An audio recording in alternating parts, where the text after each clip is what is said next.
Well, hey, welcome everybody. We're going to take a look at the Walt Brown controversy written in his own words. So to do that, I'm just going to show you how to get it. And this PDF is up there right now. It may not be there in the future. They might update it. But as for now, I'll share my screen with you. You can go into my screen, go into, let's see, make a screen there, go into hpt.rsr.org. So hpt.rsr.org. You get into the website and then you can hit the PDF. And then this is Walt Brown's book. And the neat way is you can just type in plagiarism controversy. And you just push Command F, and then you got this, and then you can go right to it. And this is what Walt Brown has to say. This is the plagiarism controversy. This is on page 246, and this is what we'll read. Okay, let's make that a little bigger. Okay, let's get rid of that. Okay, plagiarism is theft, intellectual theft. Anyone is free to read all correspondence and other documents that pertain to this controversy. Others have read, studied, and reported on it. One of the clearest and most comprehensive reports was a radio broadcast, which can be heard at HPT. You can see that there. Basically, it's rsr.org. That'll get you there, and then search controversy. And this is the initial conditions that preceded the Grand Canyon. Okay, so let's take a closer look at this. Alrighty. In 1972, I proposed the hydroplate theory. This is Walt Brown writing. After a year of study and a fieldwork at Arizona, Utah, and Colorado in 1986 to 1987, I located, using geological and topographical features, the boundaries of a large, now extinct lake and named it Grand Lake. Beginning in my fall 1988 seminars in the United States and Canada, and on 16 September 1988 radio broadcast over 200 stations, I described Grand Lake's key features, location, and how its breaching formed the Grand Canyon. This explanation for the Grand Canyon was first published in 1989. Another extinct lake nearby, Hopi Lake, was described earlier by R.B. Scarborough. Dr. Steve Austin of the Institute of Creation Research, ICR, as he eventually admitted in writing, purchased that 1989 fifth edition of In the Beginning in August 1989, weeks after it was published. That's from Steve Austin's personal correspondence on August 29th, 1994. In early 1990, Austin published, as if they were his, essential ideas of mine about Grand Lake and the formation of the Grand Canyon. I learned this on 7 May 1990, but said nothing about it for 3 years. On November 4th, 1990, two people, initials JB and DB, told me that Austin, on the previous day, said in a large public presentation that I took those critical ideas from him. Again, I kept silent. By mid-June 1993, Austin's false allegations against me were spreading to a wide audience connected to ICR and starting to harm others. For example, in September 1992, Dr. Robert V. Gentry filmed me at the Grand Canyon presenting the Grand Lake explanation as part of a professional and expensive video production. Then on June 10th, 1993, Gentry called to tell me that Dr. Russell Humphreys, who had worked closely with Austin and was then at ICR, was reporting that I had plagiarized ideas from Austin's. Humphreys later wrote that he did not use the word plagiarize, but Gentry insisted that was the intended meaning. Gentry told Humphreys that he did not believe that was true, but was naturally concerned about the consequences of those allegations for his film production, so he appealed to me for help. I then realized I had to address the issue. By way of background, the geologists have known since at least 1861 that canyons can be catastrophically carved in weeks by water suddenly released by the breaching of a lake's boundary. The discoveries of J. Harlan Brents in 1923 also showed this to generations of undergraduate geology students. In 1980, Austin and many others saw that a small lake on Mount St. Helens had breached and the escaping water had quickly carved a tiny canyon. In 1985, John H. Whitmore, a student of Austin's, wondered in a term paper if the former Hopi Lake, now a dry lake bed directly east of the Grand Canyon, could have breached the Kaibab Plateau and carved the Grand Canyon. That would have been highly unlikely because, one, the Kaibab Plateau is about 2,000 feet higher than Hopi Lake could have been, and the water would have had to penetrate 30 miles of hard rock that was denser than concrete. And three, any spillage down such a gradual slope to the west would erode little material. In 1986, Dr. Hedman Holroyd told Austin that if a dam were built across the Colorado River near Grand Canyon Village, a vast lake larger than Hopi and Grand Lake, let's see here, larger than Hopi and Grand Lake combined would form.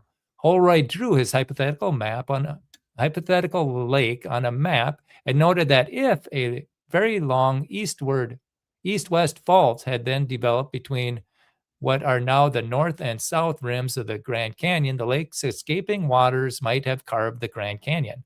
However, no one has found such an east-west fault, and faults in the Grand Canyon region are typically perpendicular to the canyon, not parallel.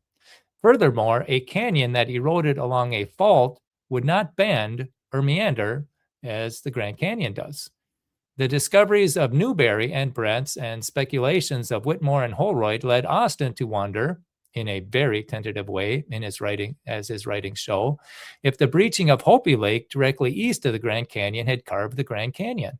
Austin probably knew the serious problems mentioned above that faced any proposal that the breaching of Hopi Lake carved the Grand Canyon.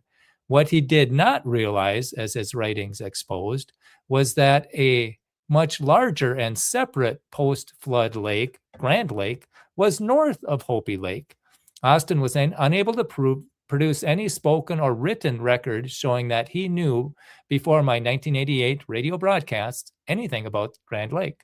However, in 1990, he published a map shockingly similar to the one I had published in 1989, showing, as he labeled it, Grand Lake, and giving its elevation 5,700 feet above sea level, just as I had announced in many forums a year earlier in 1988 and published in 1989, along with the boundaries of Grand Lake and its breach point. When Grand Lake breached, the escaping water when Grand Lake breached, the escaping water also caused breaching of the northwest corner of Hopi Lake.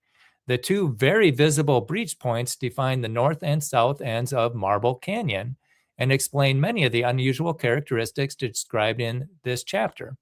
I call the northern breach point where Grand Lake spilled the funnel. Pictures of it are on pages 222 to 226.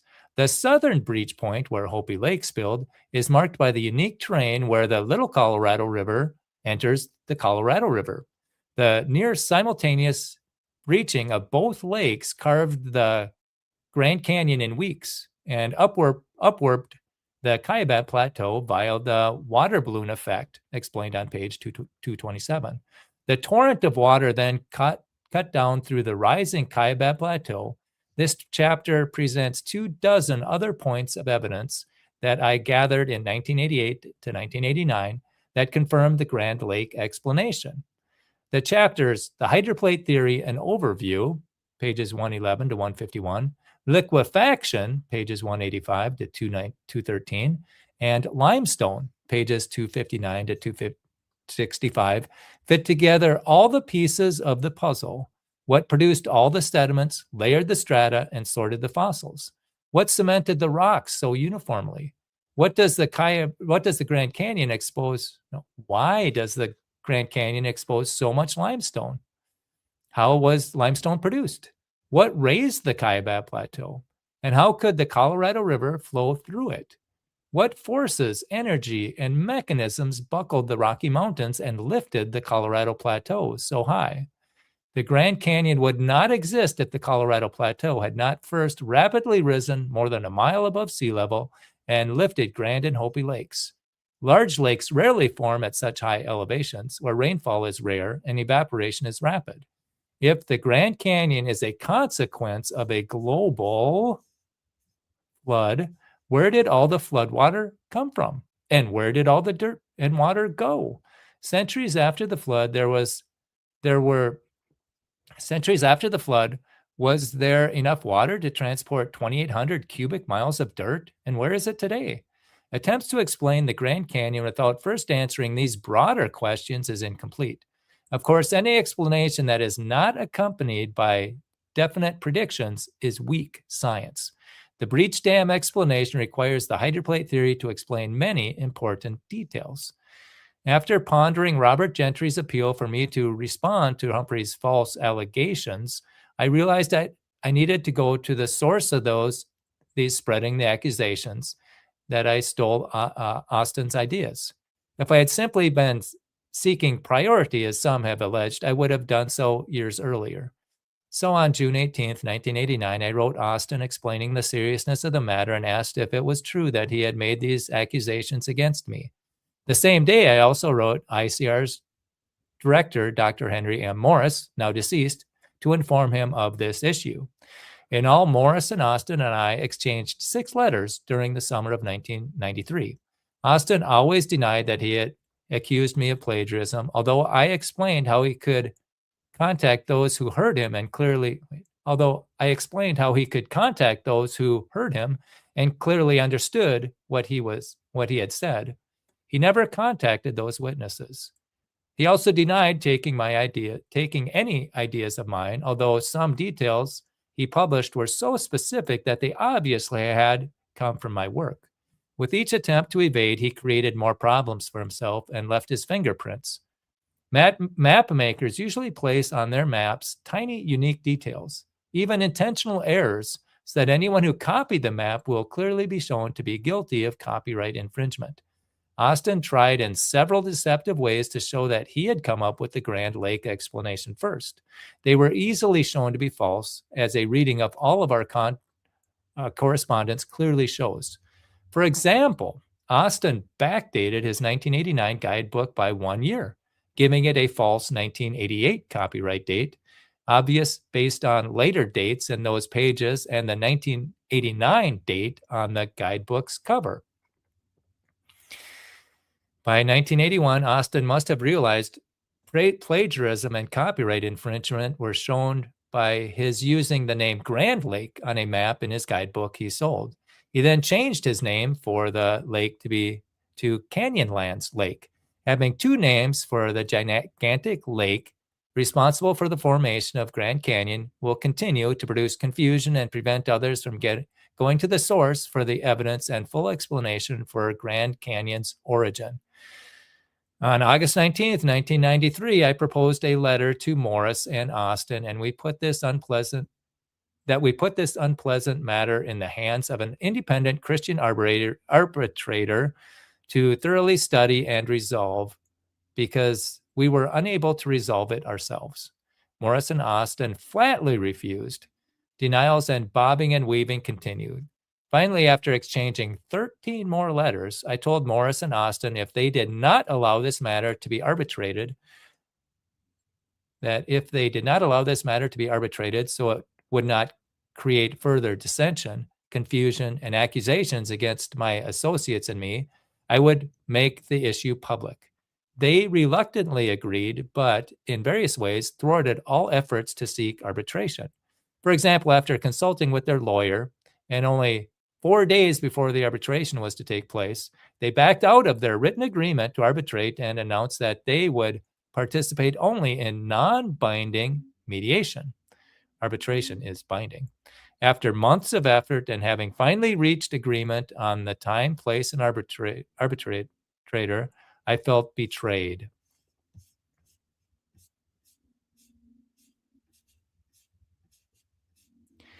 With plane tickets purchased and all the preparations in place, I decided to proceed anyway, hoping mediation would produce an agreement.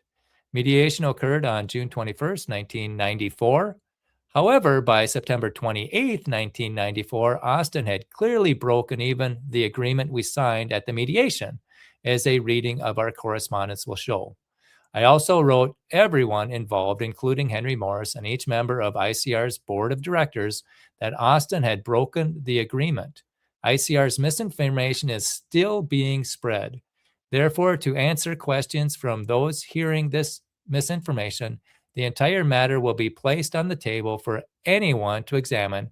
People can reach their own conclusions. Notice I followed the procedure laid out in Matthew 18, 15 to 17. First, privately speaking to the parties you believe acted wrongly. Second, if he denies the allegations, present one or two witnesses to verify the allegations. Third, if that does not produce change, tell the church. I am now telling the church. The body of believers, anyone wishing to receive a free CD containing all correspondence and writings between Morris, Austin, and me, can simply mail a stamped self-addressed CD mailer containing a blank CD-ROM and case to that address. And I think you could probably even get it. I think some may have asked why Austin and I never worked together. My first attempt let's back up here. Okay, back to the CD-ROM and case to CSC 5612 North 12th Place, Phoenix, Arizona 85016. Okay, and I think this might be available. I think they're all linked in Pastor Lee's summary, executive summary that you can see at rsr.org. I think it links to all the correspondence. You won't even have to mail them. Okay, some have asked why Austin and I never worked together. My first attempt toward that end was in the summer of 1976. I flew to ICR in San Diego in part to meet Stuart E. Nevins. At the time, I did not know that Austin had been writing under the fictitious name to conceal from evolutionists and the academic community his identity. As a creationist, at lunch with Dr. Morris, I said that I would like to meet Stuart Nevins. Morris, hiding the true situation, simply said that Nevins was out of town. In 1990, I flew to San Diego for a series of meetings with ICR's leadership. In an informal gathering, some asked me to explain the hydroplate theory to the group. I declined, saying that I could not explain it in the brief time available. The group urged me to do so. Again, I declined. Austin then walked in and also urged me to explain it, saying that he knew all the ideas about the flood and would quickly recognize. Again, I declined. Austin then walked in and also urged me to explain it, saying that he knew all the ideas about the flood and would quickly recognize what I had in mind. I began, but completed only a few sentences when Austin interrupted to tell the group a related story. A minute or two later, he excused himself to catch his ride home. Our gathering then dispersed. In March 1981, a friend of Austin's, initials TM, had just attended the first of 200 full-day seminars. The first of 200 full-day seminars I conducted between 1981 and 1999 in the United States and Canada. He called Austin to urge him to learn about the hydroplate theory. Austin's response was simply, "I wish these non-geologists would stay out of our business." Later, I twice related this to Austin, but heard no denial or retraction, only silence and a blank stare. Since 1984, false comments, derogatory letters, and negative innuendos about me have periodically come from ICR. Most recently, some at ICR have written that the hydroplate theory is laughable. The specifics of these comments show the writers have not read the theory. On several occasions, I have offered to debate the scientific merits of our respective understandings of the flood, but ICR always declines. One simple, quick format is explained in What is the Direct Oral and Written Refereed Exchange on page 585.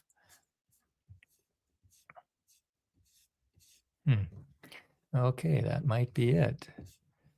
Yeah, that's what he has to write. And they're still not stepping up to the microphone. Let's see. Let me go to the StreamYard. We'll remove this. Okay, I hope you could hear that all right. But yeah, that's the situation. That by the copyright on that book was 2019, so that's 6 years ago. And hopefully the book gets out finally. But yeah, this is available at hpt.rsr.org, and you can download it for free. Walt was not in it to make money. He was in it to, get science, let science advance. He would be nothing would make him happier as if the creation movement would win and he could go play golf. But he has since gone to be with the Lord. And so the fight continues. And I think this is one of the issues that's keeping the Hydra plate from being brought into the mainstream or even being recognized in creation organizations. It's a theory that's making accurate predictions. It should be being used, but I think this controversy is keeping it hidden. And so we want to bring it into the daylight. Daylight's the best disinfectant. And so then it can be dealt with, and then science can advance. And they're still not stepping up to the microphone. We've tried to have a HPT, CPT roundtable discussion with the experts, and they've declined repeatedly. And if you want to see some of the emails that have been flying back and forth, I did a talk called Jousting Flood Models. And you can see that at Solidify Your Faith on YouTube. You'll have to search jousting because it's not very readily available. It's hidden in there. Well, you can find it, but it's a lot easier. Just search it. And so you can see some of the emails, and a CPT expert, he says, HPT proponents are part of a satanic assault. And so it's like my response was, if that's the case, well, then step up to the microphone and end this satanic assault once and for all. But he did not do that. So this is what Walt Brown had to say about the controversy. And so it's something that we should know. And hopefully, and also what he also wanted was when people publish their theories, before they get published, they should have a list of predictions that go along with their theory. So then we can keep an idea on, or keep an eye on what they expect to find if their theory is true. And I've asked 2 CPT experts, and one of them said they don't make predictions, and the other one never responded to my emails. So that's where we're at right now. Walt Brown says that scientific revolution seldom occurs if the powerful people, the scientific elite, oppose it. But when a vast number of people realize they've been misled, then a scientific revolution can begin. And he also says to keep in mind, those watching the revolution should keep an eye on who avoids the rational discussions, the scientific debates. And so that's where we're at right now. I do thank you for tuning into this. And I think we're going to read this correspondence between Walt and Steve and ICR and just let you decide. He said, bring it to the church. And so we're bringing it to the church. And this is, again, not to throw mud. This is so people can, get their conscience clean. Everybody makes mistakes, and we aren't going to tar and feather anybody, but this might be a necessary domino to fall for science to advance. And so with that, I thank you so much for listening to this, and hopefully our paths will cross in the future. And we just pray that the truth would prevail. Have a blessed day.